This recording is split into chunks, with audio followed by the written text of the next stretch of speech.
Welcome to the Grappling Grappling Rewind Podcast.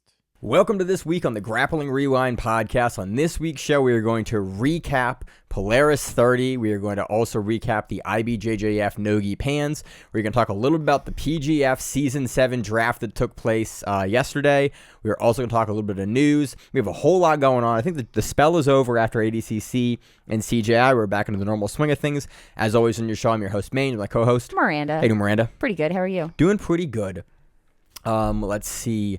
We're going to start with news. There's a whole host of news right now before we get into the recaps for Polaris and Pans. What you're laughing here? Do you have a piece you want to start with? The first piece of news on our list is that your gym got a pit wall. We got a pit wall. I think we'll talk probably more about this in the outro of the show. It is way different than I ever anticipated it being. Like the amount of stuff and the amount of questions that we have now, and like having worked on it, we moved in 2 days ago for the gym. Yeah.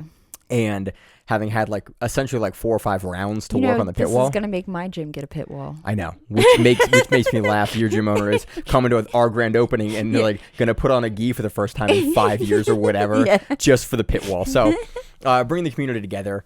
So we'll talk about that more in the outro. One pit wall at a time. But it is wild. If you've never had a chance to work on a pit wall, it is. I have been grappling a while. It is the first time in a decade that I've had that like white belt of like, what's the correct thing to do here? It's a super unique experience. And so it makes me kind of amped now that we have a pit wall. Then it makes sense why when they were training on, remember the B team videos? Yeah. And it was them like face planning. Yeah, I immediately understand it. Like trying to take a guy down on a wall. Like we talked about it in earlier shows for like PGI and Karate Combat. It is way different than you think it would work. Also, we were trying to figure out how to score points on the wall. You're at like a 45-degree angle. If I'm in guard and you're sitting down on the wall, am I in mount? I just leave it that it should be 2 points. So that's our news. We'll talk about that more in the outro of the show. In other kind of jiu-jitsu related news, we don't usually cover MMA on the show, but 2 big names in jiu-jitsu are now going on to being successful MMA fighters. We have Damian Anderson winning his second pro fight, I think. I think so. I think it's his second. Yeah. I think it's his first one at 135. Oh, he went down to 135 for this. Because from what I heard, unless they changed opponents on him, because they were talking about how I think he wants to fight at 135. That kind of makes sense. And the problem was they couldn't find anybody to fight him at 135. So I think they wanted a match at 135 to like check to make sure, number one, that you can make the weight and you figure can out how to still get there. Yeah. And then I think also because that's the weight class he wants to start like moving up the ranks. And that would make sense. But he gets the second round heel hook over his opponent in Fury. Looked really good. I've only seen a highlight that Fury posted and a highlight that he posted of him dropping his opponent and then the heel hook. But dude, again, Anderson looks really, really good in both his jiu-jitsu and also in like the MMA fights that we've seen him in, his amateur career. We're probably going to cover his career less in MMA on the show because it's just not the focus of the show, but we always like to talk about guys as they transition from grappling into MMA initially because a lot of times those guys will still bounce back and forth between, and it's nice to kind of keep tabs on them as they move up, but looked phenomenal in the fight. Or they come back a few years later. Or they come back and go, yeah, not for me. Like, I'm going to... Like Mr. Lovato. Like Lovato. Well, Lovato's was different because he has a brain condition where he can't fight.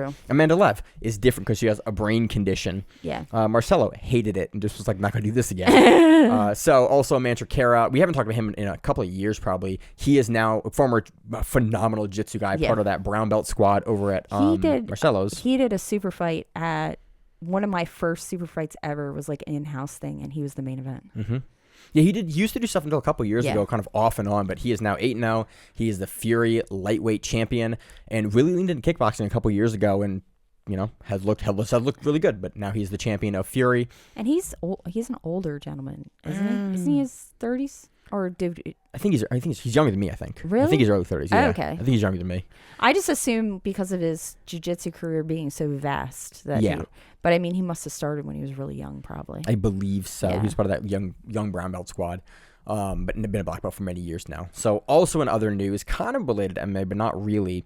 Mikey Musumeci has left 1FC or been dropped by 1FC, or He is separated from ONE FC. Yeah, that's all we know. We don't really know. He made a big post about saying that he wanted to be in the U.S. closer to his family. And that makes sense. Which would moved make over to sense. Singapore to be part of ONE FC. He recently, we talked about it a couple of weeks ago. He was going to have a fight with Cade in ONE FC. Cade was injured from a CJI and having $1 million. That's probably not the reason. He's probably actually had an injury from CJI. Yeah.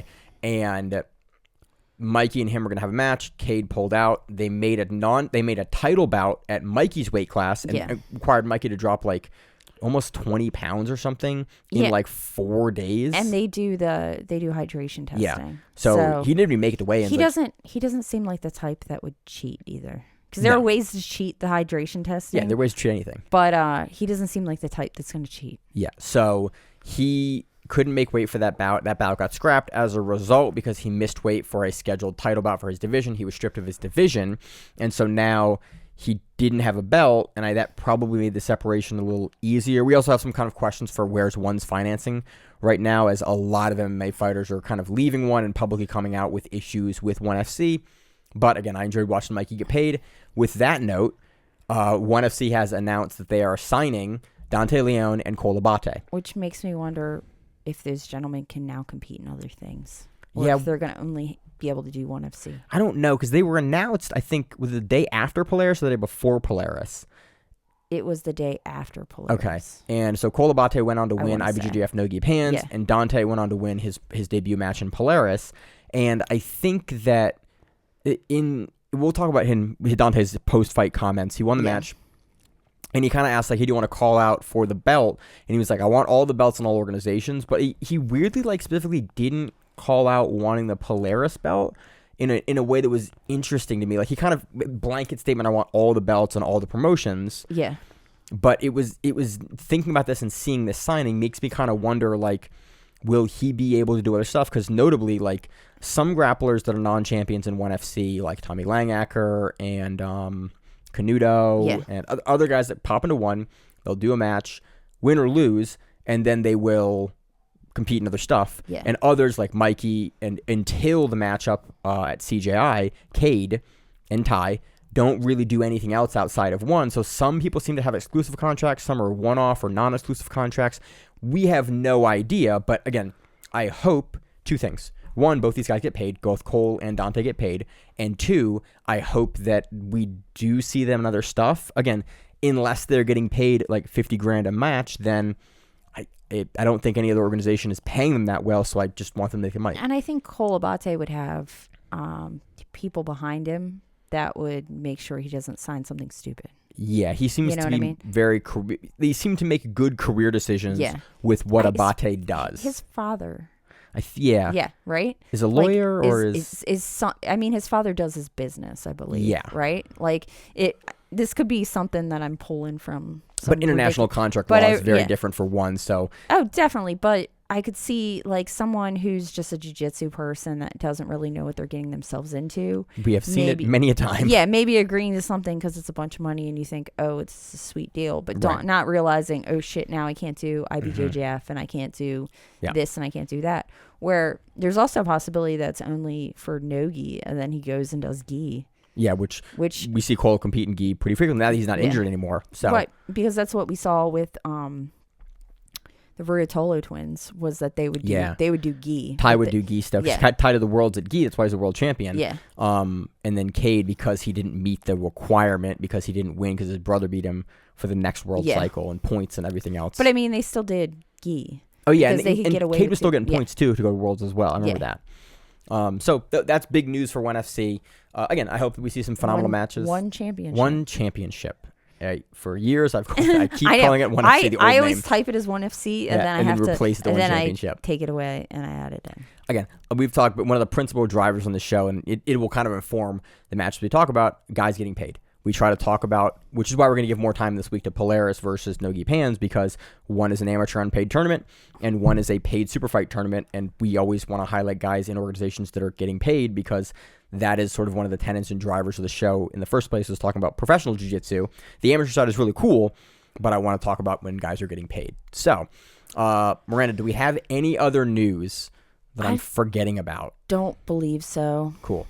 So let's move on to recap of Polaris 30. This one was headlined by Michael Venom Page versus Carlos Condit. I want to talk about that probably last. Okay. Because we had some dope jiu-jitsu matchups on the card.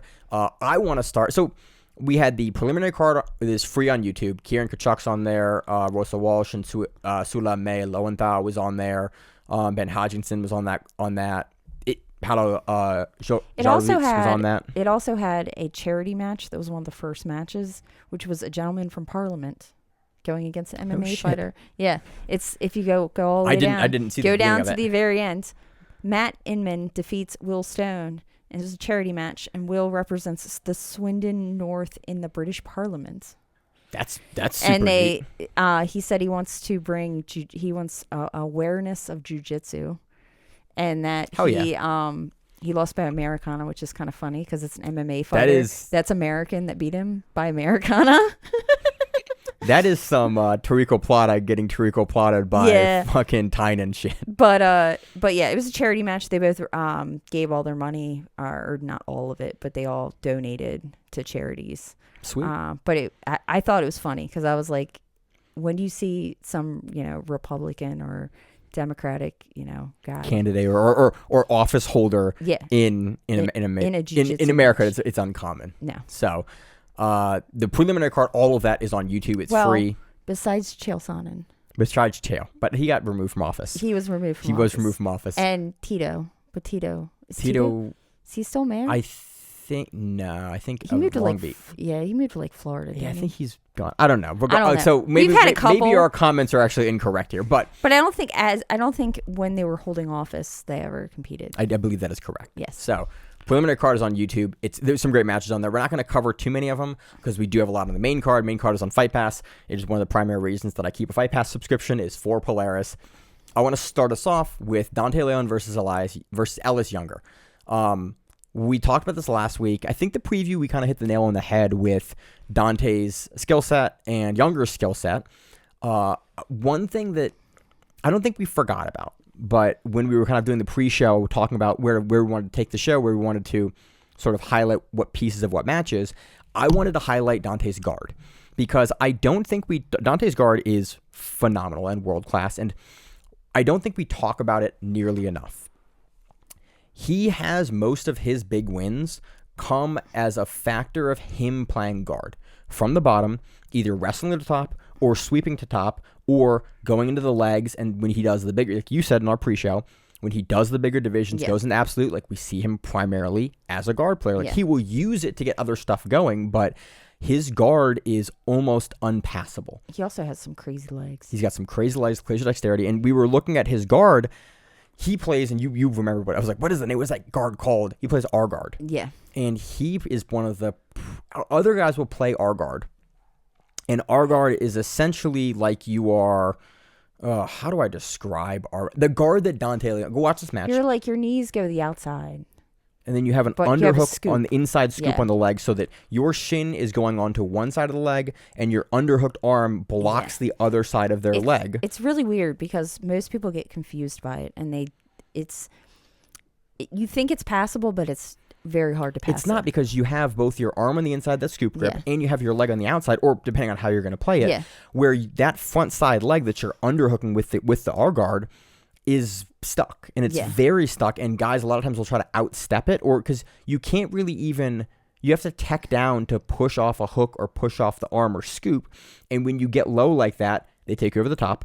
When you try to lift your leg out of it, they can sweep you over and go almost like an X-guard sweep, or Dante will wrestle you up, and it's this weird, it puts a lot of pressure on your knees too, so you're forced to kind of like, it forces your knee as a passer to the outside, like so it's just very difficult to really not fall on your ass. One thing somebody knows how to play it. I think is really interesting about the way that Dante plays R guard, like specifically, is that he forces you into this weird range, and then when you will react you only really react a couple of different ways. You can either spin out, in which case Dante kind of either inverts or rolls through and tracks your legs. Yeah.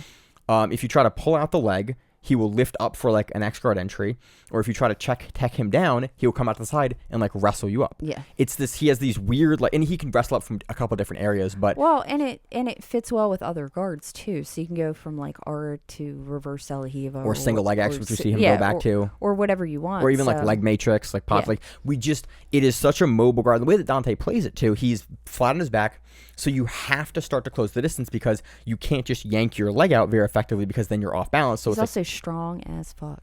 Yeah, that doesn't hurt at all the way he plays. So I mean, his guard. entire body is probably latched onto you, Mm-hmm. And it's probably not, grabbing his grip off your ankle is probably not easy. Probably not possible either. Yeah, it's just a really interesting guard. And we talk about Dante's like submission threats and his wrestling threat a lot of times, but I don't at least remember on the show us recently talking about just how well he plays R guard and kind of the dynamic place that it puts you in as an R guard player on the bottom, where Dante, because he can interplay between all these guards and because R guard puts him in these places that force you to have to react to it, or if he doesn't, he almost just waiter guard sweeps you over in that position. That's kind of what we saw here, is sort of what he gets Ellis over with for like the biggest sweep, where you see him sort of lift under. He comes up, he drags his legs up, and Ellis sort of goes to out-tech it on the side and sort of just is pushed backwards, and Dante can sort of wrestle up. He gets his legs, and he can stand up, and he can start like outside passing from the legs because now he has Ellis Younger on his back. And we know his passing's phenomenal, so. Yeah. This was really like, what wins this match, I think, is just Dante, really his activity. Yeah. His activity. I think, I'm trying to think if he had any really, really good sub-attempts in this match. I think he had a couple kind of little shots at stuff. But it's mostly sweeps and positional control. And just control. And you could tell that Dante a couple of times was like hunting for the front headlock. And he did something really interesting when he was hunting for the front headlock. He got to the front headlock, and then he sort of rose up with Ellis Younger, and he gripped on the inside of Ellis Younger's leg to sort of prevent Ellis from being able to easily go to guard or easily sit back. So he kind of trapped him in this like standing turtled position almost, where because he has the front leg and because his other leg is Dante's other arm is grabbing in at the leg, he's pulled him in, and you're like in this weird like T-Rex kind of standing turtle position, and then from there Dante can figure out where he wants to go, and sort of Ellis kind of has to wait there because he has so much pressure and he's so compact that he can't really tech out and through. It's just really interesting to watch all of the areas that Dante will fight, because I think Dante's one of the few guys in the sport that when he competes, we see him play through so many different things. A lot of the guys at the top level, they kind of like Wagner, you kind of know what Wagner's going to do. Tynan, you kind of know what Tynan's going to do. Helena, you kind of know what Helena's going to do. Gordon, for the most part, you kind of know where Gordon's going to take the match. But Dante, he will sort of just fight you and push the match into an area that he is strong, and then he'll play in these intermediaries with you while he takes additional ground in a way that we just don't see other guys are able to hang out in as much, I think, especially when he's at the top level. It's just really interesting. And I think of all the matches this weekend, Dante's match was the one that I went, oh, that's right. I took more away this weekend from Dante's match than I do most weeks, because I was more honed in on like, oh, look at his guard. Like, it's really, it was just a really interesting way that he constructs that and deals with that and kind of gives you multiple threats to get around it. But he takes a decision. Anything else on this match before I beat a dead horse? Nope. All right, let's move on to Keith Krikorian defeating Jed Hue via decision. We'll talk about Keith's call out here in a minute. Keith's back take. Oh, the back take is what wins in the match. Yeah, I think like the rolling back take. He does a rolling back take off a counter. How do we even describe the sequence of how he got here? It's from a turtle. It's you from a roll turtle. your back and then you like roll back through. But he did it from a reverse triangle. Is sort of what he rolled through for the armbar, and then from there he rolled through and got behind Jed's hip and got behind him, almost like he was going to go crucifix, and then took his back off of it. Yeah. It was just I watched it a couple of times, and in my note I was like, I do not know how I'm going to describe this on the podcast. Yeah. Because it was... Because I know how to do that position from like turtle. Yeah. But I guess it's the same as turtle, because crucifix, you're there. Mm-hmm. So it's kind of like the same position, sort of. It's a very creative way of thinking about it. Yeah, it was a really neat trade. It was probably about halfway through the match. Yeah. Keith hits this really nice transition, probably actually a little earlier in the match, hits this really nice transition, goes for the armbar, steps up over, gets like a reverse triangle that it was probably not going to finish because Jed knows not to just stack up into it. Jed stays on his back. Keith comes to top, rolls behind on this, gets almost the crucifix, then immediately goes into the body triangle, throws his leg across. And Keith is really, really good at when he makes this transition to your back, immediately in the body triangle. And he's very much a body triangle player. And also double unders. Yeah. And the commentary kind of got on him for double unders. And I was I didn't really... Dude, if Jed's going to roll like he did... I do not want an overhook grip on that. You need double unders, or you need two hands on one arm. Yeah, which later in the match, we saw Keith starting to go to that like inside hand grip on the outside pinky to kind of fold Jed's arms in to prevent him from being able to roll. But at first, like, you're just controlling. Like, if you know, and you know he's going to buck and try to roll out over and over again, why are you going to put yourself in a position to lose it? Where if you have double unders, you kind of keep it. I mean, props to Jed, though. Like, this was, I usually hate, so I'm going to go on a tangent here for about a minute. Okay. Maybe a little less. So I usually don't like overtime, especially in the back take position, because it doesn't feel like, for me, there's no stake. It's like, okay, you were given this position, like, you didn't really earn it, you kind of gave it, and if you can keep it, like, that's cool, you have an interesting skill set. For this, I was enthralled watching Jed Hue try to get out of this body triangle. And because Polaris, essentially, this rule set for this moment, it was the same thing. If Keith has enough control time across 2 periods, he's going to win the match. So you're basically Krikorian here is looking for control time if he chooses to win that way, and Jed is looking to escape. Overtime matches, they just go to overtime. For the back, I'm not that interested. This, I was super curious because it was like, oh, this has stakes in the context of the regulation of the match. And if it's only Keith winning one round, and then Jed gets out, and he did eventually, and Jed wins the next 2 rounds, he could technically win the match. There's still some skin in the game for both guys, but I loved here what Jed was doing to get out of this. Like, again, beautiful hand fight from Jed. Hands up, but not like just cross-armed, not just like the Home Alone. He was actively fighting and pummeling. He was turning the shoulders. I was curious if Keith was going to do the whole, like, what is that? The thunder lock. The thunder lock? The arm. Oh, the arm over the head. Only like, because Elijah Dorsey does. Only because he taught that at the seminar that I went to. Thunder lock.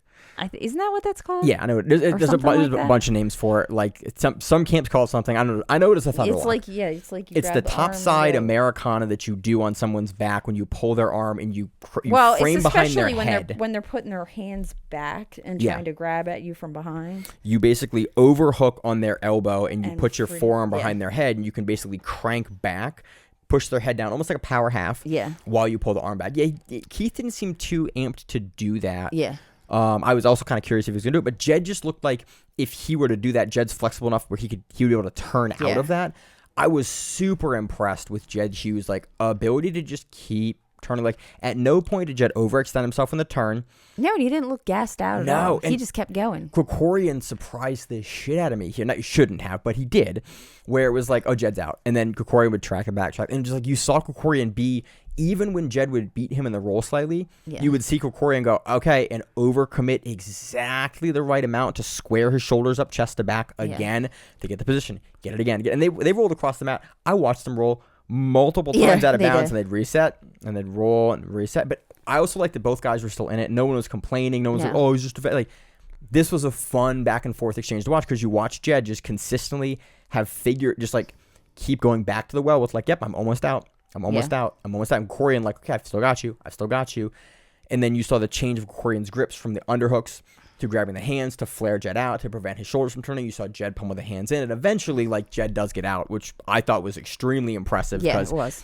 Keith Krikorian is from 10th Planet. Keith Krikorian, I know Keith Krikorian. What kind of first put him on the scene was at Purple Belt. He won the 10th Planet qualifier for EBI back when that was still a super big deal. Yeah. And back then, those camps were specifically working like a lot, like days a week. The spiderweb defense, the back defense, and what was the third one back then? It wasn't a triangle. Was there 2 or 3? There was 3. There was initially 3. But nowadays it's just body lock. Back triangle armbar? No, it was something else. But nowadays in modern EBI formats, it's just back and armbar. Yeah. And we were seeing this is a this is a reflection of Keith spending years in those camps, getting really, really good at holding this position. It was neat to see. One thing I also wanted to call out that I thought was super neat before we go to Keith's call at the end was early career, and kind of in talking about like Keith's transition as an athlete over the years. Early in the career, Keith was like a really sub-forward, hungry, sub-100 guy. If he couldn't put you away, you could beat him tactically. Yeah. We've now, I think, come full circle, and Krikorian is like a veteran. He's been to ADCC 3 times, I think. Like won trials, medaled at trials more than almost anyone else. Yeah. Like, he's a veteran. This is a match, earlier career, Keith would be unable to win because I think he would go too hard on subs, but this match now with Keith in this position, he held onto the back, he maintained, he controlled, and then Jed later in the match had good subs. I think Jed probably takes the 3rd round, but Keith in the first 2 rounds had that control that he needed and kept the activity up in order to take this match. And it's cool to see Krikorian, and I talked to him when he won West Coast Trials a couple years back, ADCC 2022, where he talked to me in that interview, he talked about, really, really good guys. I'm not just going to be able to sub, so I have to be able to control those guys. I have to be able to win positionally.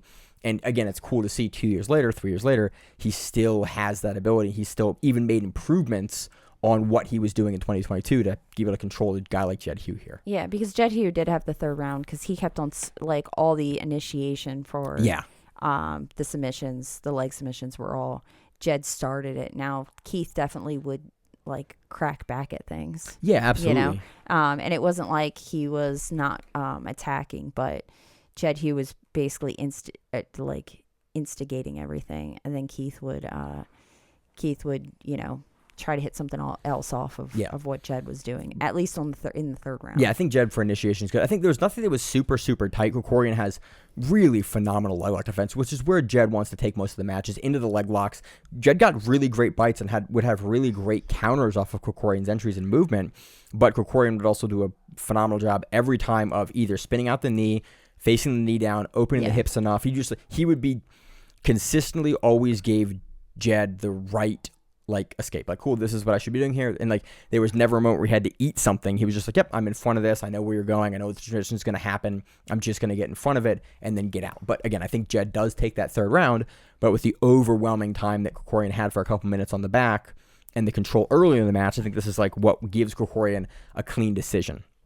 I agree. Goes to decision, Keith wins, and then calls out Ash Williams. And it seems like he's a little angry. It seems like there's some history there, and I don't remember. I didn't know they could say F-bombs on a Fight Pass. I mean, not on Fight Pass. Like some programs, they don't want you to. I don't know. And Keith didn't care. He dropped, which is very funny because Keith is usually a pretty chill guy for most of the time. He really wants to. I've even seen him after matches, and he's not he's not grumbly or anything. Like, he's still cheerful and happy, and he is dropping MFers and all kinds of stuff like that. It was interesting. Again, if Keith wants the match, man, I want to see Keith get the match. He's the champion at 145 for Polaris. I wanted to see him take on Ethan Cullinston because Keith Cullinston's the 55 champion. That was for number 1 contender. Right, and that's what I mean. So that's going to happen. That should happen. But honestly, if Keith wants Ash in 2025, then I kind of want to see again. If your champion wants a match, and Ash was undefeated at Polaris for years and years and years until recently, I want to see the match. There's 2 matches now. I want to see Keith, Ash Williams, and Ethan Cullinston. But again, both those matchups are awesome. I think Ash has a win over Keith at Grapple Fest. Okay. It was a really, really good back and forth match a couple of years ago. I think right before ADCC 2022. Right around that time frame. It was a really, really good match, and I still go back actually and find it occasionally. It's one of the rare matches that I will still go back and look up occasionally. So there's history there. I absolutely want to see that match again. So anything else on Krikorian versus Hue? Nope. All right, let's move on to Helena Crevar versus Nia Blackman. So I got this maybe not wrong last week. Crevar has the lightweight title. This was the defense of the lightweight title. For some reason, I thought that Crevar, this was maybe a thought new. It was a new, but it's not. This is her title that she has because in her post-fight interview, she wins here in decision. She talked about this being a heavier weight than she usually competes at. And it's, I think, one of the reasons that she wasn't able to put Nia away, amongst other, Nia has phenomenal defense here. Yeah. But she kind of pointed to that as like, it's more heavier than I like to compete, because Crevars historically, will do opens and absolutes and other stuff. I thought Crevar was historically like a 45, 55er, but apparently like 55 is a little bit big for her. I think she's like 150, because I think she would always be in my weight class, which is 65 kilograms. Okay, because this was 70 kilograms. So this was 10 pounds or 11 pounds technically above that weight class. Crevar looked good. It was a game, like it was really a classic Crevar game. Playing from the guard, looking for the legs, looking for the triangles, looking for the arm bars. That is what got her here. That's what she has won a bunch of matches with. It's almost what she won ADCC with. Like, that is the style of game that she plays and she does very, very well with. Nia did a phenomenal job this entire match of just staying out of her guard enough, forcing some passing, getting really close with a couple of pass attempts. Crevar is able to invert, get under, but it makes me a bit, not concerned. Like, we've seen Crevar make huge steps forward, but I'm very curious if she kind of continues to play what she plays. She's either going to be the world's best at those collection of things she has from the guard, and she's honestly pretty close to being there now. Yeah. Or the other problem will happen is that camps that have to go compete against her will figure out, okay, she does this, she does this, she does this. You have to stay out of these or beat her in these ranges. Like, both could happen. Now, given that she's at New Wave, or Crevar is at New Wave, I don't really see that happening where they're being like, they come up with like a repeatable way to beat her. Although there is some interesting kind of parallels with Penna and Gordon with like... There's also a ton of video on her, if you think about it. She's been competing forever. And her game looks much improved from her earlier matches, but it is like, as she's now the champion of Polaris, as she was before, she's ADCC silver medalist, like as she has more and more accolade, you're going to have more and more women that are in that weight class and their camps looking at her, studying her, and like specifically drafting game plans to deal with her. Blackman here does a great job of like knowing what Crevar is going to bring to the table and never getting sucked into the ranges that Crevar can beat you in. And it was an exercise in, cool, Crevar is going to pull you down.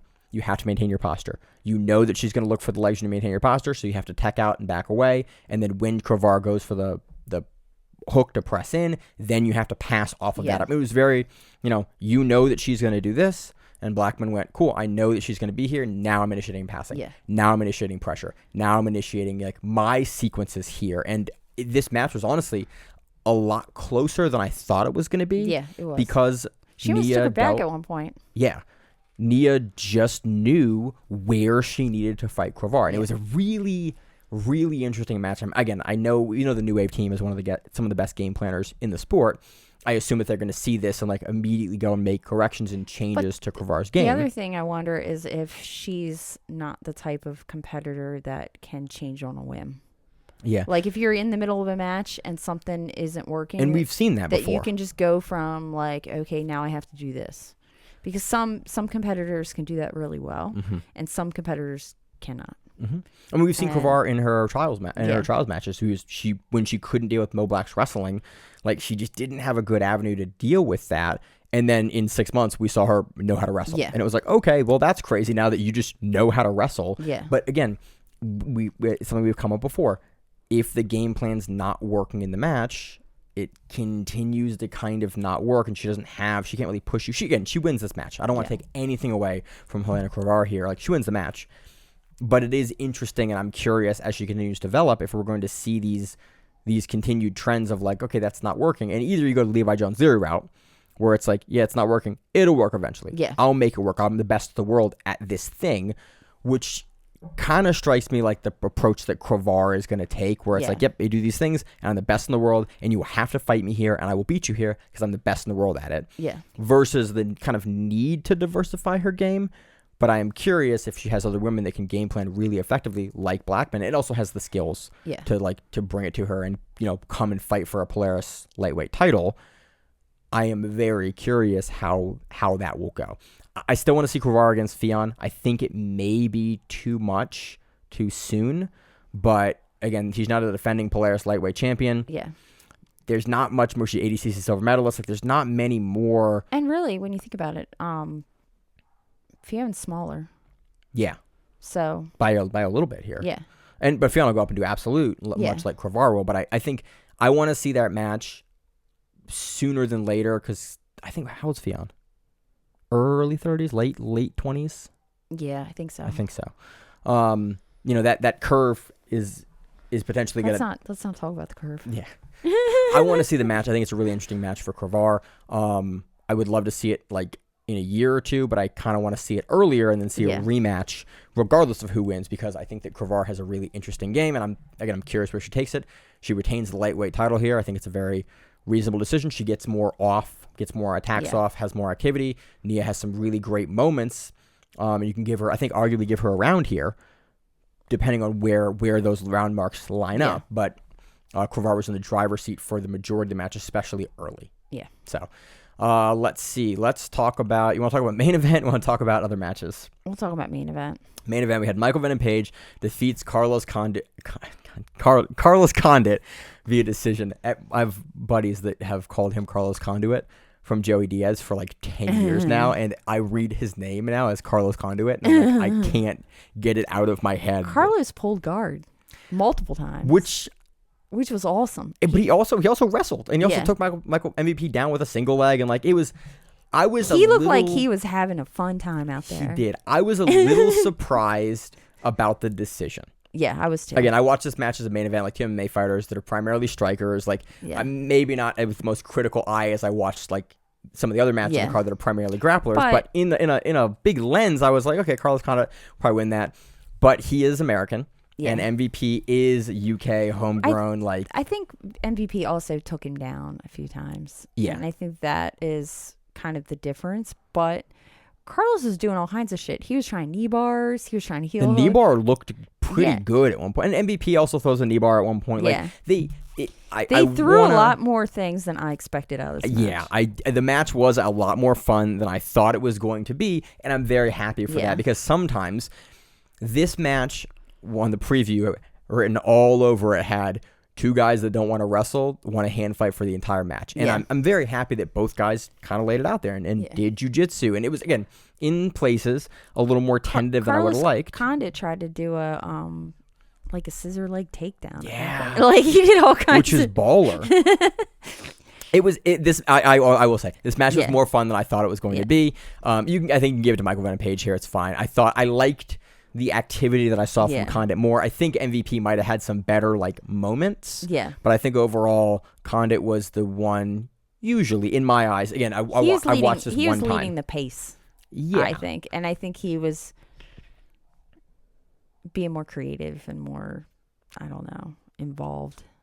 Yeah. Venom Page was trying to be more tactical, and Carlos was like, let me see what I can do out here. Which I appreciate. Like, Let's lay the chips down and see where it goes. He was a little bit more of a showman. Yeah. So again, it was a fun match. I think it was. I would love to see jiu-jitsu people main eventing it, but I think from a marketing perspective, like you bring MVP in, you bring Carlos in. I hope that it put more eyes on this card and allowed more athletes to get paid, because you put big name fight. I mean, MVP is still like an active UFC fighter. You know, I do think that's a great marketing tactic. Even though for maybe the jiu-jitsu nerds that we heard a bunch of times on the broadcast, Keith or Krikorian or Dante were probably, for the jiu-jitsu side, main event people. Yeah. But I think it was a great match. The entire main card here is only like 2 hours on Fight Pass. The preliminaries are 4 hours. They're much longer. I haven't gone through all of those yet. Anything else on the main event? Nope. Also on the main card, we had Owen O'Flanagan defeating Philip Geyer. They kept saying his name.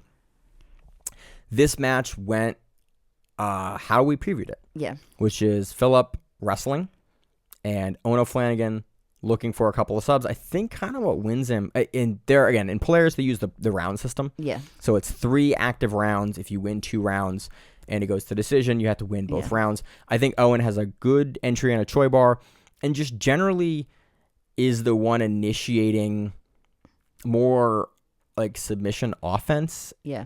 And Philip is initiating more passing and almost getting past, but it's one of those, he's almost getting past, but Owen is also incredibly hard to pass. And then Owen can also get his legs in where it's like, it's never a pass where he's almost all the way past, and at the last second, Owen is able to get a leg, and it's like he's most of the way past, and then Owen gets his leg. And it's like, it's one of those where you'd struggle to give it an advantage. Like, it's maybe an advantage-worthy pass in like an IBJJF, but Owen is still very much almost tracking him and getting his foot back in with plenty of time. And even when Geyer was taking him down, Owen was throwing shit off the takedown. Yeah. Like, he would immediately go into something or some kind Which is Owen's game. Yeah. So he was definitely the smaller person, which I think was part of the reason why we didn't get a sub from Owen. Mm-hmm. But Philip was originally going to go against Pat Downey. Yeah. We talked about that last week, that change of opponent. I think Pat Downey broke his rib. Did he? That was the last. Is he in Thailand still? No. Or is he local? He's here. He's local. Yeah. And the last time he's like 15 minutes from us now. Yeah, he's like 15 minutes from us right now. He drops into our gym occasionally, and that's like. Does he really? Yeah. I know he goes to Monroe's, but I didn't know he dropped in. He drops in us occasionally too. Is he going to be at the opening? Can he play on the pit wall? Okay. It wouldn't surprise me, honestly. Just. Okay, anyway. It's like our new toys. That was that match. The pit wall's so cool. It's so fucking cool. Like, it's really, really cool. I'm excited. I'll probably hurt myself, but I'm excited. I definitely hurt myself. My knee does not appreciate it right now. So Owen takes that one via decision. Again, a good match. We know Philip is a very good wrestler, and he was able to showcase that. Owen just throws more subs, and I think he was doing a more diverse collection of stuff and like looking for subs, looking for Troy bars, looking for leg entries, whereas Philip was really just taking down and trying to pass the guard. Yeah. And I think Polaris favors more of like, you're looking to end the match more in their criteria, which I can appreciate. Let's see. I think that is everything. Oh, also on the main card, Nathaniel Wood defeated Cameron Else via decision. So let's run through some quick matches on the preliminary card, then we'll move to IBJJF No-Gi Pans because I like to talk about majors. Preliminary card, we have Kieran Kachuk defeating Carson Coles via decision. We have Sulame Lowenthal defeating Rosa Walsh via a rear naked choke. Sulame got her black belt recently, 2 weeks ago or something like that. Recently. Again, Rosa's also a newer black belt from Theon, but man, Sulame looked really, really good in this match, kind of from bell to bell. I think Rosa had 2 good moments, like an armbar and a triangle attempt. Yeah. But the finishing sequence here was really interesting. Essentially, Rosa goes for a triangle armbar. Sulame is able to pull out of it, and then she ends up in, and you described the position when we were watching it again back earlier. It's basically like you go to knee cut and you get your low side leg trapped. Yeah, you get your back leg trapped. Yeah, back leg. Yeah. It's a weird position that I catch myself in sometimes they called it a fishnet on the broadcast, and I know a fishnet as a leg lock position, but they on the broadcast called it a fishnet. I'm trying to think when else I get stuck. I get stuck in that position, and I get stuck in that position in like weird. I think it's also because I sit at like that Keskatami at the shoulders, and they just grab your leg and pull your leg back. I know this position because I try to get fancy with the knee cut and roll to the knee bar, and end up here not infrequently. So as soon as I saw this, I went, ooh, that's a tough position. So basically what happens is she ends up in this hip low down position where Rosa is fighting for an underhook on top, but her hips are facing away like you're in scarf hold, but with that lower leg trapped in the half guard. If Sulame can punch and beat the underhook, you have a free back take. It's just available to you, and you already have one deep hook in. If Rosa can turn her hips down, which is incredibly hard to do, or tech out of it and make space, she can get out of it and cross cut. The other trick is to roll.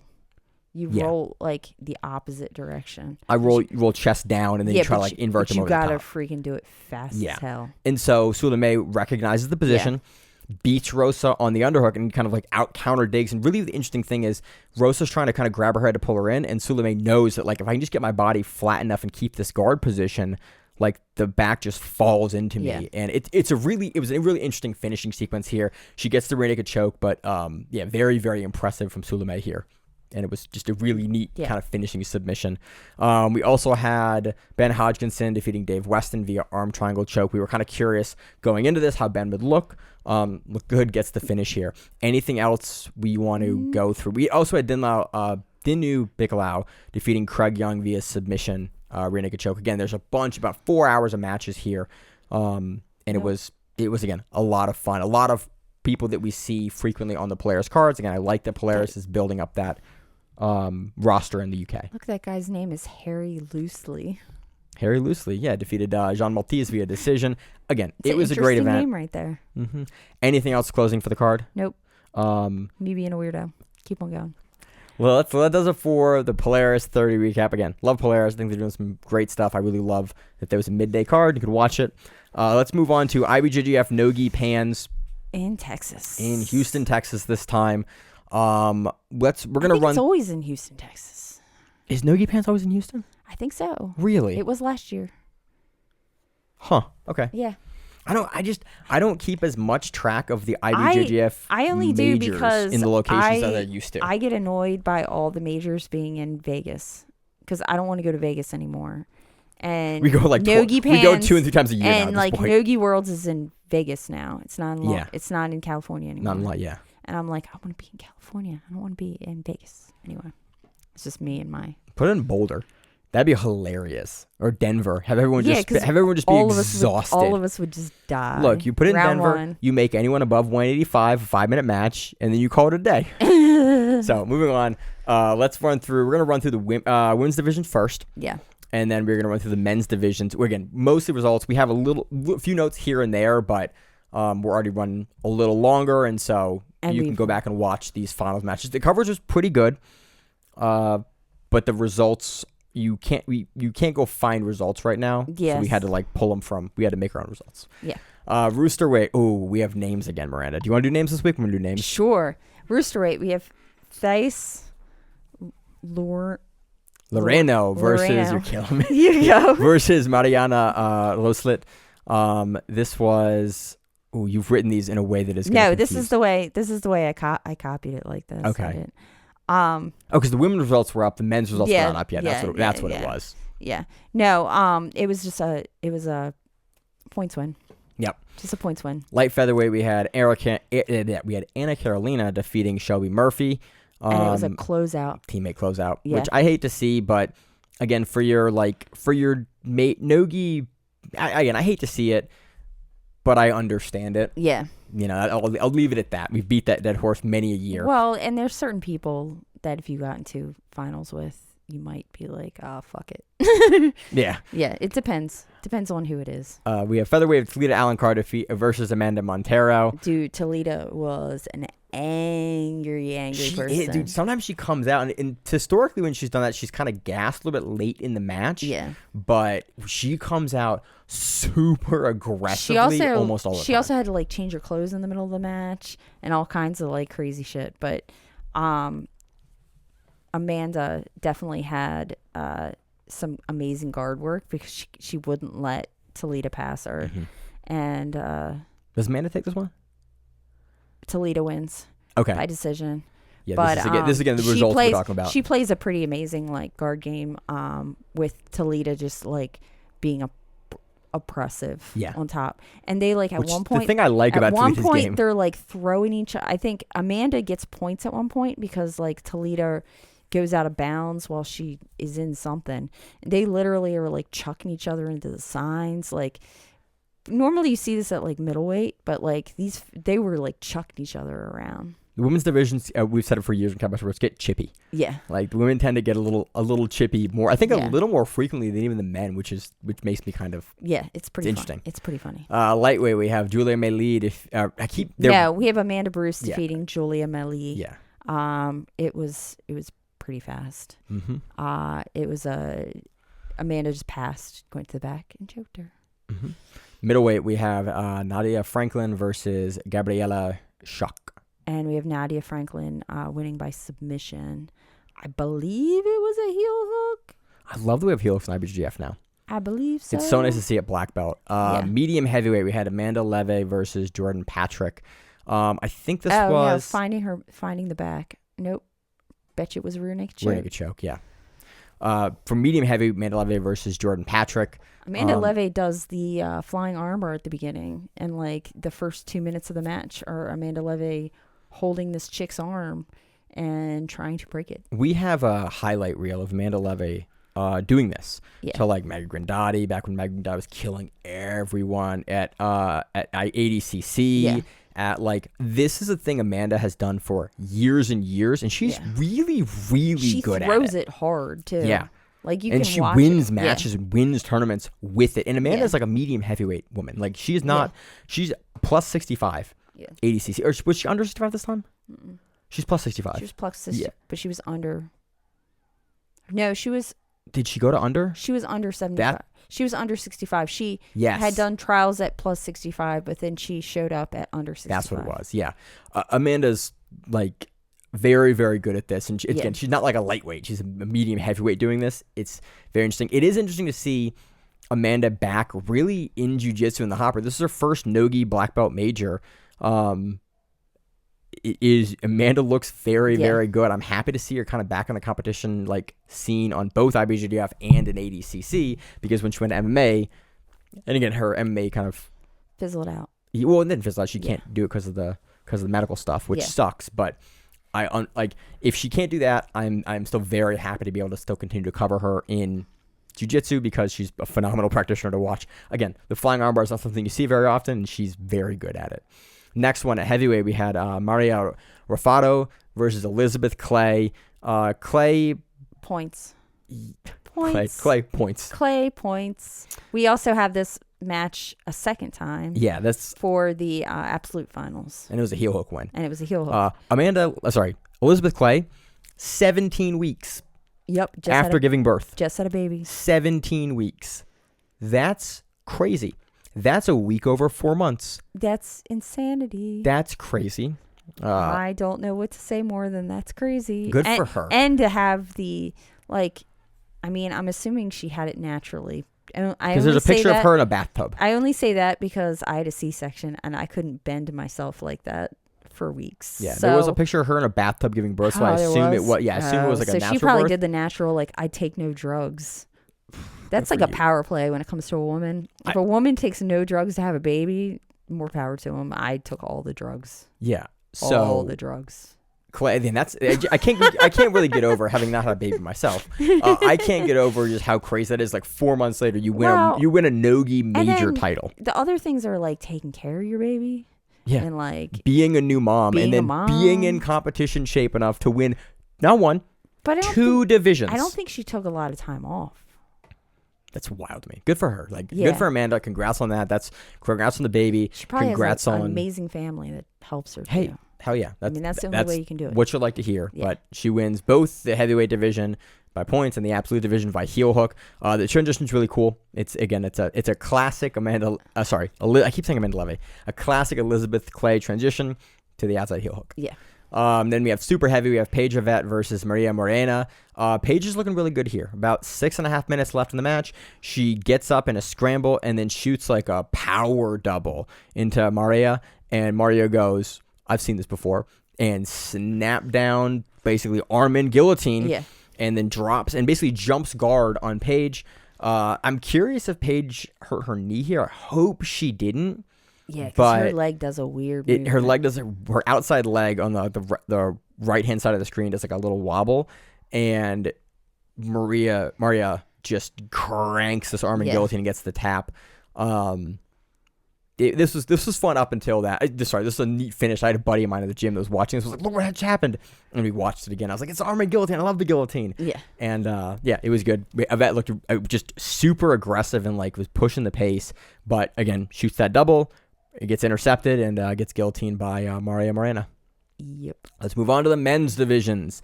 These are all out of order, aren't they? Yes, they're all out of order. I'm sorry. Shit. Okay. I can kind of sort of know. I sort of kind of know. I'm looking. I realized I was looking at results, and the shot that we have now is basically of the men's and women's results. It's basically them in order. Here it is. It starts here. It's them in order. So we had at roosterweight, we had Everton Sosa defeating Chris Tran by decision. We had light featherweight, we had Juni Ocasio defeating Isaac Cordova via decision. Juni was putting a pace on Cordova. All of Juni's matches look like that. Yeah. Juni looks really, really good. Yeah. But again, he takes a no-gi major title. Like, that's extremely impressive. I was just really impressed with the wrestling pace that we saw Juni put on here. And it was good, and it was active, and he was just like kind of all over Cordova, who was very much in it, but like props to Juni.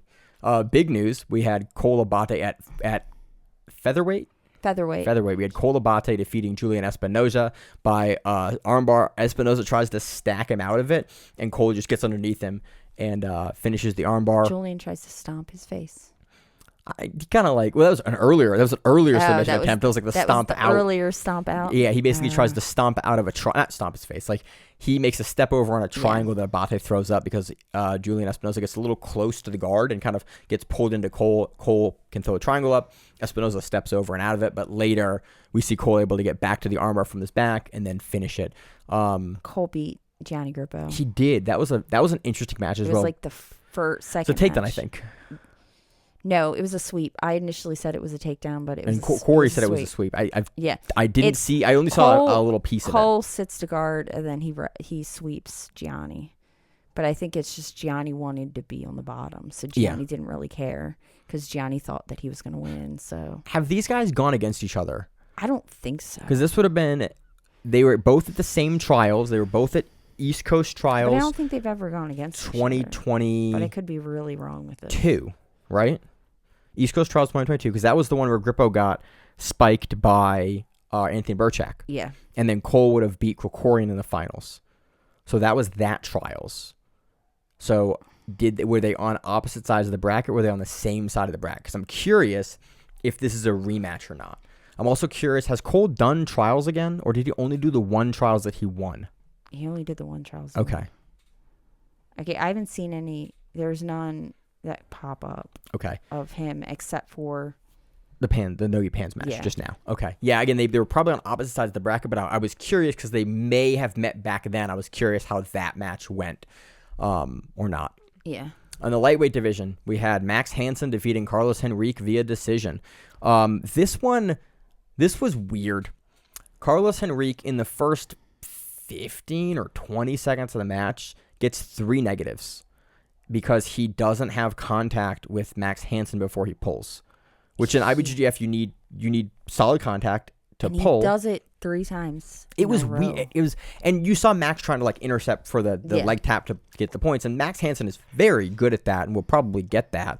But it was a weird kind of brain moment from Henrique here. From like the first one, I was like, okay, you see it. The second one's like, okay, like you have to make contact. The third one, you give up 2 points anyway. Yeah. And now you're down both an ad and 2 points for being on the bottom anyway. It's like, well, just get taken down if that's going to happen. Yeah. You at least don't have the ad, or potentially if he passes. Like it was a really weird kind of moment in strategy from Carlos Henrique to like kind of repeatedly make that same error in the first like 20 seconds of the match. It was just an odd kind of moment in a finals match for No-Gi Pans. Max Hansen takes this by decision. He looked really good.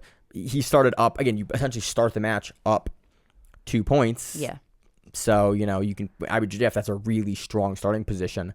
He plays it well, and then just works to get around Carlos Henrique. I think it just ends 2-0, right? Yeah.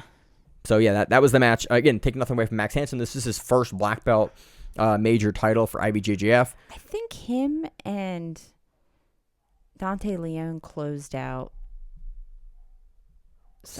a tournament recently. Wouldn't surprise me at all. And they were both in the same division. Huh. But I forget. That sounds familiar. Yeah. I don't remember which tournament it was. And I don't remember it. Maybe Euros? Was it Euros? I don't remember. I don't think it was Euros, but I think it was something recently. I remember seeing it and being like, oh, that's nice. Huh. Next division, we had Nathan Chung defeating Eduardo Olivar via decision. We have Alexandre Marino defeating Thor, John Blank, via decision. So I was watching these matches, and they're like, up next, Jonathan Blank. And I went, is that Thor? Yes. And then he walks out. I was like, that's Thor. Yeah. We always see him as like Jon, Thor Blank. Yeah. And it's rare. We almost never see his name written out as Jonathan. The full name. It was very funny. He accepts a sweep. Essentially, yeah. Basically, he goes for a leg lock, accepting a sweep. So, and we watched it because I was curious. Which is really what Gianni Grippo did too. Yeah. When unfortunately, some gentlemen believe that they can accept points against them in order to attack. And it works sometimes. A lot of them it Yeah. works. Basically, Alexandre Martinho is on the bottom. There's no X. It's Alejandro. Oh. Yeah. Alejandro. I was watching him say it. I was there is no X. Yeah, there's no X. Alejandro. Yeah. Okay. I was watching him say it over and over again, and I was like, that's an interesting name. I've never seen that before. So Alejandro is on the bottom. He basically does a modified scissor sweep at the top of the chest that he kind of hits John, and then as that's happening, as soon as the touch happens to the chest, John sits back for a leg lock because Alejandro, I got used to that name, Alejandro is the one that initiates that sweep and then comes to top. He scores 2 points on John, and I was looking at it because I thought initially that John had sat back for the leg. Even in IBJJF, if you grab a leg and sit back, and the other person stands up, you get 2. Because initially that's what I thought happened. I thought John just sat back on the leg, and I was like, oh, because he's used to ADCC, he's used to the guy that initiates the down position is not going to score. Because ADCC, if I am... Well, he's used to sub only. There is no score. Yeah. You know? I mean, he made this far in No-Gi Pans, so good for him. He can do both. I was curious if potentially that was like an error of like the rule set, or he just thinks he has the sub because John has phenomenal leg locks. Like that is what he's known for. Pulling out, and it was ridiculous. Like normally he has, and what I've heard is he has quite the squeeze. Like for somebody just to like yank their leg out, but Alejandro is from Atos, so I'm sense. sure he's used to very large gentlemen grabbing his feet. Mm-hmm. It was it was impressive to see because again, not many guys can just yank out of Thor's leg locks.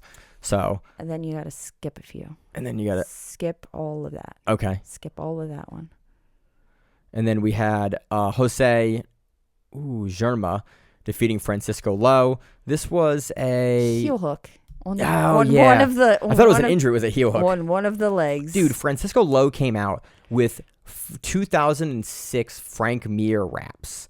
And they were wraps. They weren't. It looked like wrap because it wasn't. Oh, it was wraps? It wasn't behind his knee. Oh, really? You could still see his knee behind his knee. I thought it was two knee sleeves.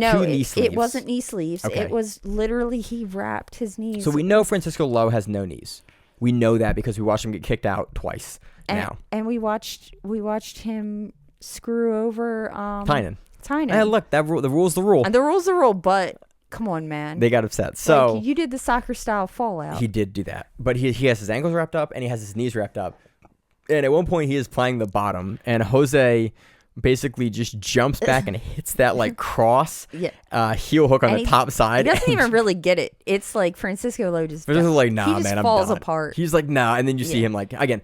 I don't want to laugh at an injury ever. And they're both checkmate. Yeah, so. Francisco Lowe. I am being a little more casual about this because we have seen Francisco Lowe make a big deal out of this before and then immediately do other matches and kind of be fine. Again, I hope he is well. I hope he's doing well. It does not look like that his knees are in very good shape whatsoever. I hope that heals up and it's not consistently a problem. But Jose Hirama did not care. Yeah. And just went for the rip. He did not care at all. We also had Rafael Lovato Jr. and Jan Lucas closing out. Yes. Rafael Lovato Jr. It is 2020. It is the end of 2024. Rafael Lovato Jr. at 40 something. Yes, he's has in his 40s. Medaled at ADCC this year. He won Euros. Won Europeans, and just won IBJJF No-Gi Pans. The other thing I was wondering about, nothing to take away from because he's 41. Because 41. Because Lovato's awesome. I love Lovato, but. So Jan Lucas is they're both six blades. Yeah. Which is Rafael Lovato Jr.'s association. And Lovato was he was the number 1 seed and Jan was the number 2 seed. So I wonder if the benefit to all of this is like if you have somebody who is going to be number 2, then they take one side of the bracket and you take one side of the bracket and you have the easier side because you're number 1 seed, right?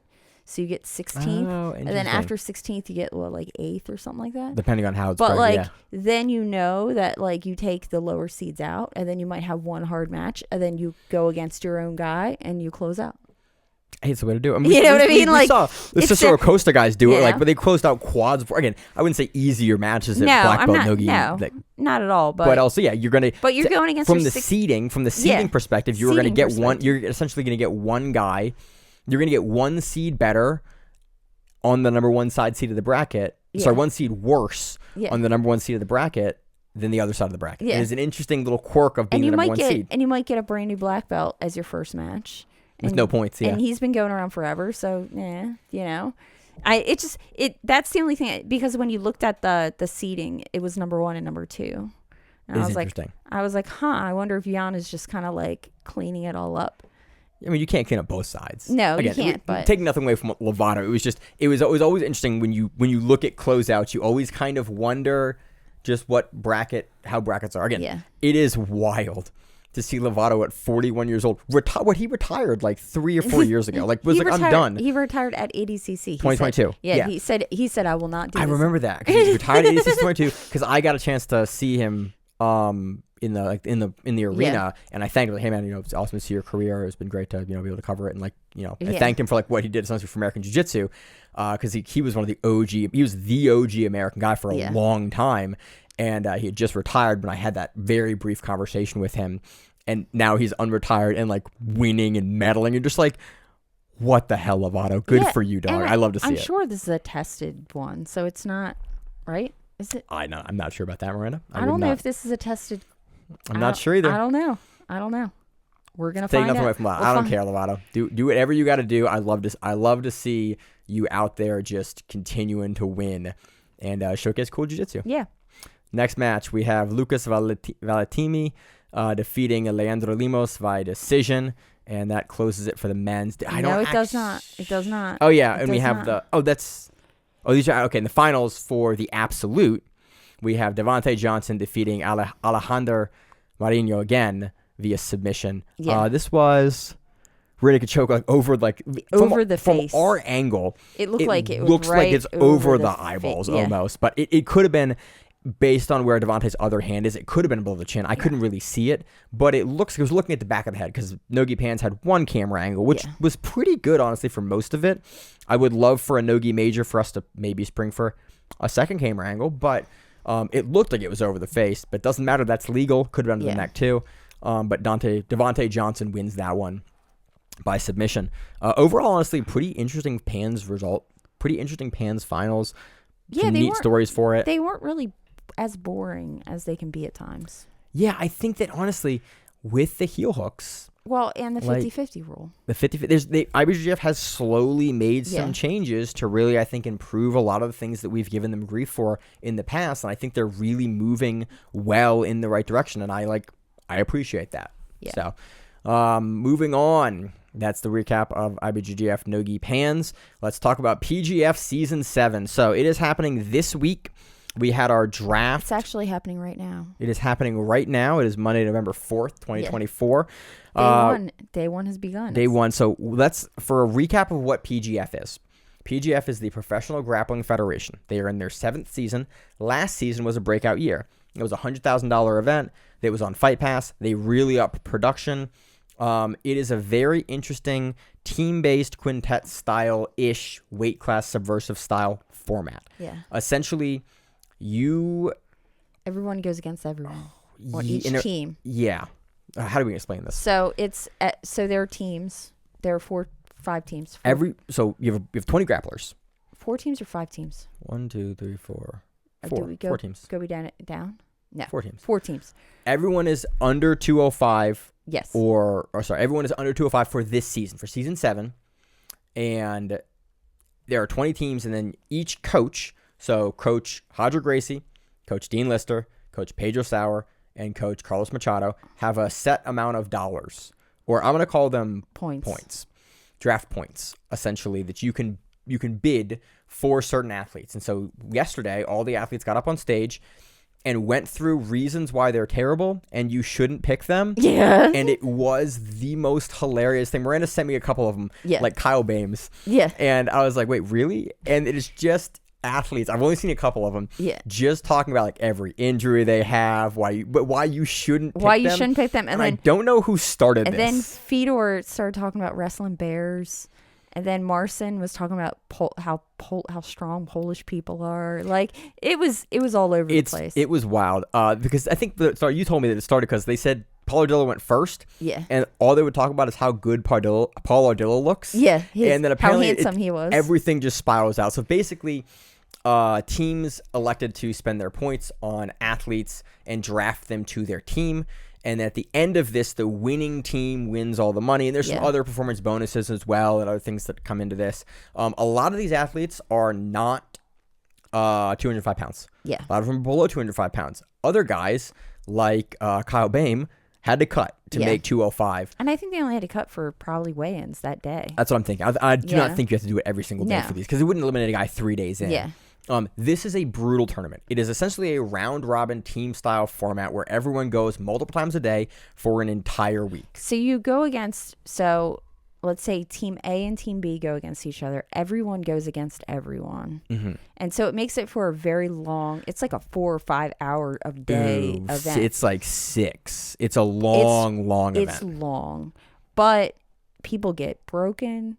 Shit happens, all kinds of wild shit. You have that many matches, and then you have that many matches the next day, and then the next day, and then the finals. And sometimes you get somebody that just comes out of nowhere that you're like, oh shit, what the fuck? And they just come out with some crazy, you had that Jet Thompson. Yeah, Jet Thompson with the leg locks, and you have in this big group you have Abraham LaMontagne, and he likes and you have a bunch you have of, Elijah Carlton, a former winner for this. So let me read through some names. So actually I'll read through just who is on each team. From our perspective, I'm less interested in sort of the team because it's a short format. It's always the teams like the Ultimate Fighter. It's always a little weird for me. All these guys are from their own teams, their own camps. They're put on a team. I understand kind of how it works for this. Your team is trying to win. So again, if you spend, I think the top guy here Elijah Carlton went for 3,200 points. And Ryan Aiken went for 5,200 points. But Ryan Aiken, again. But he was later, so how he went for, I think, as high as that is he was also later in the draft. Oh, so because he was later in the draft, if you look, they didn't spend a lot of money on they were the only team that had that much at the end. Oh, okay, that makes sense. So it was like there's some strategy involved in how you're going to draft, who you're going to draft. Yeah. So that's sort of it's all happening this week. There's going to be a bunch of matches. It will be more than we're able to fully cover next week because they're going to do the show on a weekly basis. We're going to have 20 or 30 hours of coverage. But surely there'll be a couple matches amongst this that'll be wild. Mm-hmm. So on Team Hodger Gracie, sorry, anything else before I move into the and they also do it with couches and chairs. The setup is pretty neat. And I would love to go to one live in Vegas. It looks like backroom pit fights. Yeah, is what it looks like, and I kind of dig the vibe. Yeah, it has a vibe of the rich people watching, people try to kill each other. It kind of reminds you of what's that movie Tarantino made? That one? Django. Reminds me of that a little bit. It's got a vibe for sure, but it's produced super well, and it's been a lot of fun to watch the previous seasons. And it's free, which is except for finals. Except for the finals was on Fight Pass, but you were already watching Polaris anyway, so we have it. Team Hodger Gracie, Paul Ardilla. I'm not going to list all the points as well. I'm just going to list the names. Paul Ardilla, Adam Bradley, Kyle Chambers, Kyle Bame, Dory Oren, and alternates are Devinson Souza and Sam Schwartzappel. On Team Dean Lister, we have Kimoy Anderson, Sebastian Atad, Marcin Machulowicz, Fedor Nikolov, Chris Wojcik, alternates are Drew Dwyer, and Jack Bidwell. I like that they have alternates this season. Yeah. Because last season that was a problem when guys got taken out. Yeah, they had they had 2 alternates for all the teams. Yeah. And then the problem wound up that they didn't have enough alternates. Yeah, so now we have enough alternates, which is good. Again, I hope that those guys are being compensated to be alternates. We're not sure, but I always hope that. Potentially it's not economical to do that, but I hope it is. On Team Pedro Sauer, we have Travis Thompson, Brad Schneider, Ernesto Rivera, Cameron Hurd, Ryan Aiken, with alternates Christian Paledos and Jacob Howarth. And on Team Carlos Machado, we have Elijah Carlton, we have Davis Asari, we have Nathan Haddad, we have Andre Porfero, we have Caleb Crump. Alternates are Abraham LaMontagne and Chris Olivo. there are some. So I'll look at the team lineups here. Yeah. Usually when these happen, you get a team where you're like, that's a rough team lineup. Every single one of these teams has a couple guys that can crack. I don't know. The Hodger Gracie team, unless somebody gets hurt fast, like that's a hard team to go against. Paulo Dilla, multiple time, almost the most winningest guy at ADCC trials ever. Adam Bradley. I think he also makes a comment that like he doesn't remember the last time he's lost. Yeah, which is because if you think about it, like besides championships, when does he lose? He loses in ADCC like round 2. Yeah, that's what that's it. Like at the world championship level, that's the only thing he made some kind of comment about his winning record, which is true.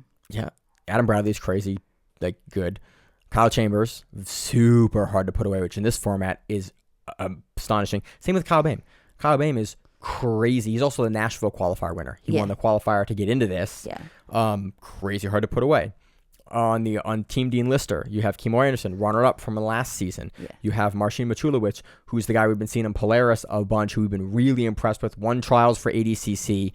Fedor Nikolov, the guy that won the 10th Planet qualifier for the last major heavyweight EBI that had Nick Rodriguez, that had Kyle Bame, that had Big Dan in it. Like that one, he won the qualifier for that event. Chris Wojcik, ADCC veteran, went to ADCC this last year. Pedro Sauer. We have Cameron Hurd. We have Ryan Aiken, who is multiple-time EBI champion, CJI champion. I'm less familiar with some of the other guys on those teams.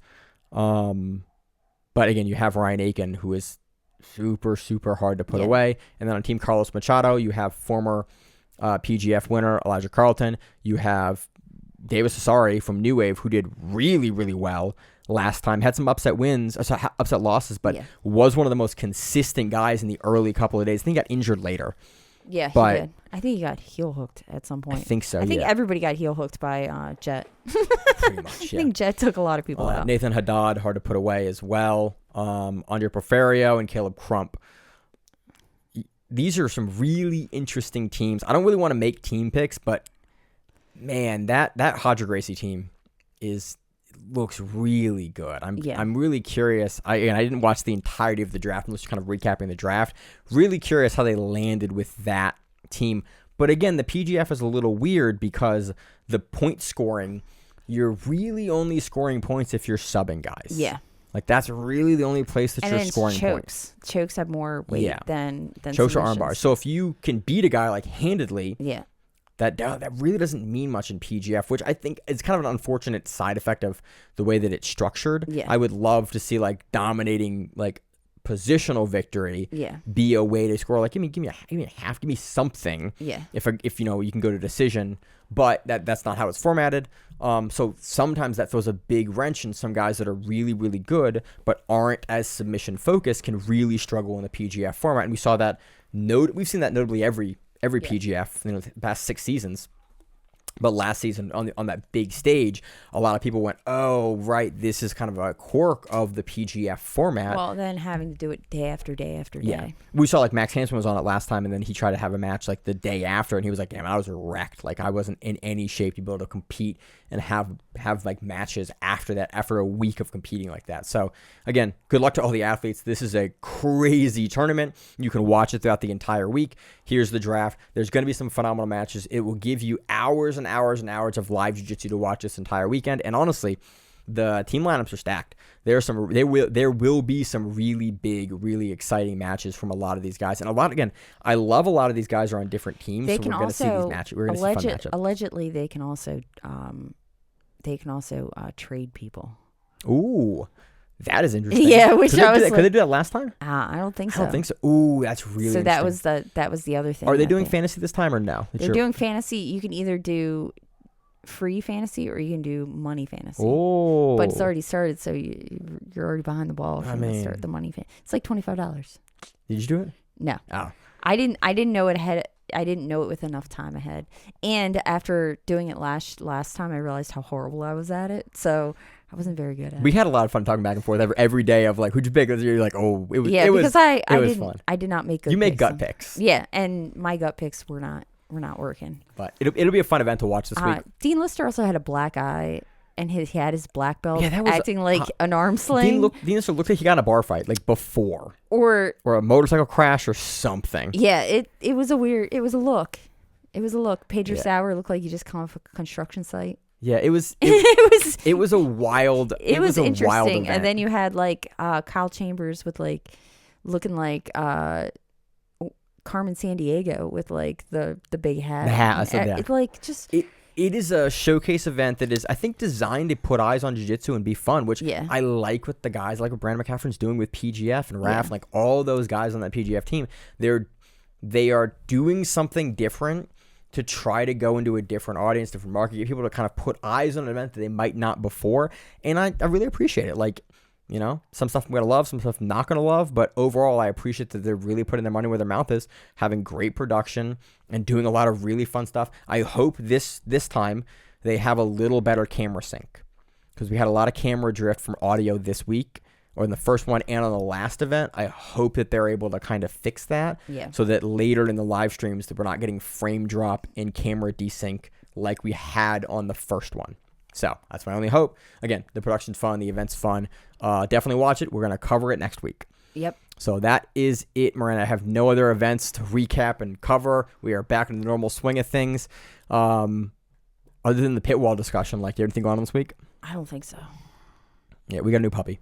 I apologize if you've heard him barking upstairs. He's losing his mind upstairs right now. It's the third day that we've had the dog, and he is being a little noisy. So I big apologies. I didn't want to call it out in case you didn't hear it.